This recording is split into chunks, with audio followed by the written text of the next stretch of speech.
My name is Cora. Welcome to the Recovery Cafe, my sanctuary. I say it's my sanctuary because this is where I came to find myself. I have been clean and sober 24 years. I was out there on the streets 30 years. 30 years. I was in so much denial. It was just amazing that I ever found my sobriety. And I found that by going to my first 12-step. It was a place in Miami called Little River. It was AA, Alcoholics Anonymous. My life had been drugs, alcohol, lies, manipulation, prostitution, just you name it, I was there. And I know that wasn't the way I was raised. That's not who I was. But my substances, the substance that I was ingesting, took me there. So it took me to walk into a 12-step program to see pimps and prostitutes and liars and manipulators and everybody in there telling the truth. See, when we get into our alcoholism and our drug addiction, we find it hard.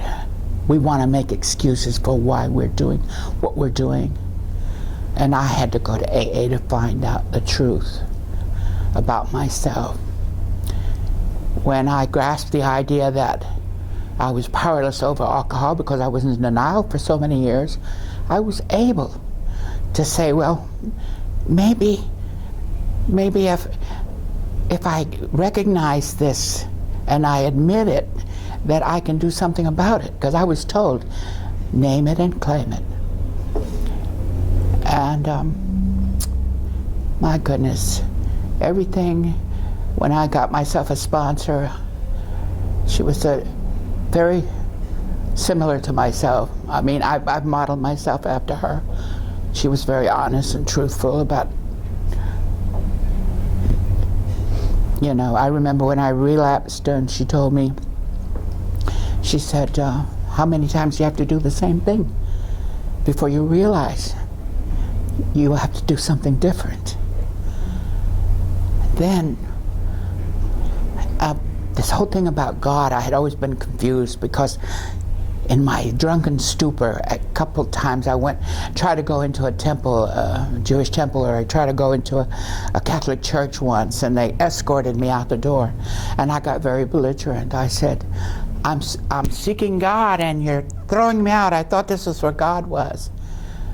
So, I needless to say, I was very confused because I wanted to go there to find healing, and I was turned away. So that was the mentality. I had liquor on my breath, and so it's been a hard road. So I had to go to AA to find God. When I said to my sponsor, I said, I'm an agnostic. I find it so hard to believe in God because when I go to people, godly people, they turn me away and they don't want to deal with me because I'm an alcoholic and a drug addict. And she said, and I said, so I don't know what God is. I don't know who God is. She said, make your higher power the truth. She said, if you make your higher power the truth, that's as close to God as you're going to get. I can't see anybody getting any closer to God if you tell the truth. If you look in the mirror and you're thinking about going out to tell yourself the truth. That if you do, you're going to end up right back where you were at, homeless, without money. Maybe have to prostitute yourself in order to make a living. All of those things. So finally I got it. I decided that this is what I wanted. I liked the sobriety. I liked the fact that I was in, and what I liked most of all most of all about AA was going in there and hugs. Everybody hugs you in there. We formed like a family unit. Well, needless to say, I managed this old alcoholic crack whore managed to put together 24 years of sobriety. But when I got here, I had lost everything at Katrina. I was working in Miami, and I was working in a assisted living facility, and Katrina hit us, ripped the roof off. I lost everything. I didn't want to go through that anymore. I came to Seattle. In Seattle, somebody stole my money out of my suitcase. I was homeless when I got here. Homeless, angry, resentful, and but thank God I had 18 years of sobriety, so I knew what I had to do. So I was begging people to loan me their phone so I could call back to Miami and talk to my sponsor. She said, look what you've been through. There's nothing that you can't do now. She says, just remember what we talked about, the things that we talked about. Just remember that if you decide to go back, just remember, keep those things vivid in your mind, where you were, how you were homeless. And so here I am in Miami, in Seattle, and I am homeless. But thank God Seattle has all the resources it had. I ended up going to Angeline's, and they opened the doors for me, and I walked in there, and I had a place to live. Then they got me a place at Compass Cascade, and it was at Compass Cascade that they brought me to the Recovery Cafe, because my counselor there said, you need to interact with people. And she said, I've got the perfect place for you to go. I walked in on Bell Street. Well, I'm also an entertainer, so they were having open mic night. Just go there and sing and see how you like it. And so, because I was becoming a shut-in. So I went there and I performed at open mic night on Bell Street, Recovery Cafe, and people there, immediately when I walked in Bell Street, I felt at home. I felt I was home. And that was a wonderful night, and every day that I went in there was a wonderful day. It was about meeting people. It was about seeing myself. The women that walked in there that were loaded down, burdened with anger and resentments and frustrations, were dying to have somebody to talk to. So I would sit down and talk with them, and I would let them know that I had, you can achieve this, you can attain this, you can get sobriety. People, places, and things. You gotta take the erase board and wipe all those things out of your path, and you can get yourself a sponsor and do what you have to do. I pinch myself today because I'm 24 years of sobriety. Whoever thought that I would ever have 24 years of sobriety? But I also found God in AA.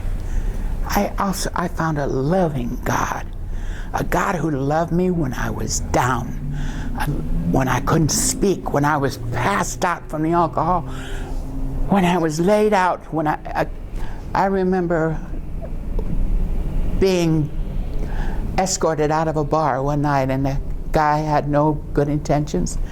He grabbed me around the throat and threw me on the floor and raped me. And I woke up, and first thing out of my mouth was, thank you, God. Thank you, God, that I survived. That's what this is all about. This is about survival and thriving.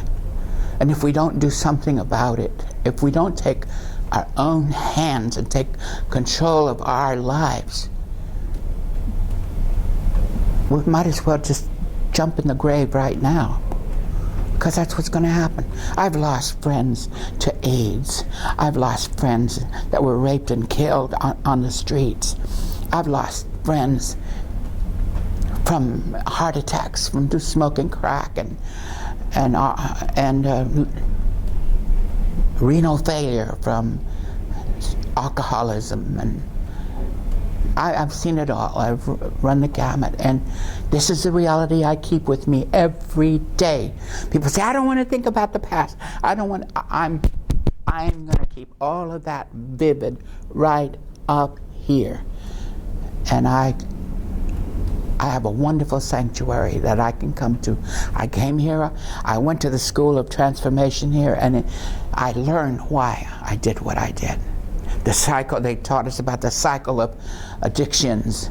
And I learned something I didn't know. I mean, I'm an AA. I was staunchly AA, but this Recovery Cafe added another dimension to my way of thinking. It opened up my spirit and helped me understand that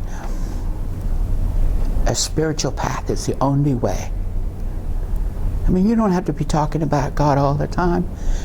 Silently, you close your eyes and say, thank you, God, for just, if whatever time it is you have clean and sober, if it's today, if it's 5 minutes, if it's 10 minutes, if it's a month, if it's 6 months, if it's a year, just thank God for it, because it's precious. I look back now, and when I walk through these doors at the Recovery Cafe, and I look around and I see people jump up and come over and hug me, people that I've shared my life with and people who have shared their life with me, I'm home. I feel like I'm home. And I would say to anybody who is looking for healing, who's looking for a community where they can belong, I highly recommend my home, the Recovery Cafe.